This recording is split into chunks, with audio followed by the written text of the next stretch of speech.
Hey guys, in this video I will show you how to host API on Hostinger. Alright, so let's begin with the video.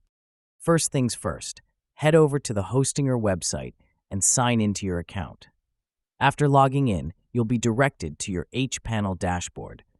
This is your main control center where you'll manage everything related to your hosting. From here, go to Marketplace at the bottom left and click on it. Now navigate to the Hosting section at the top of the screen. This will take you to a list of all available hosting options. Now it's time to choose the right hosting type for your API. For most users, cloud hosting is the best choice because it provides excellent reliability and performance, using multiple server clusters to handle your API operations efficiently. Click on Cloud Hosting to explore the available plans. Next, review the different plans Hostinger offers. Each plan varies in terms of bandwidth, storage, and pricing, so choose one that fits both your project's needs and your budget. Once you've selected your plan, proceed with the setup process. It's guided and very straightforward. And that's it.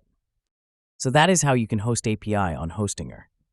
So that's all for this video. Thanks.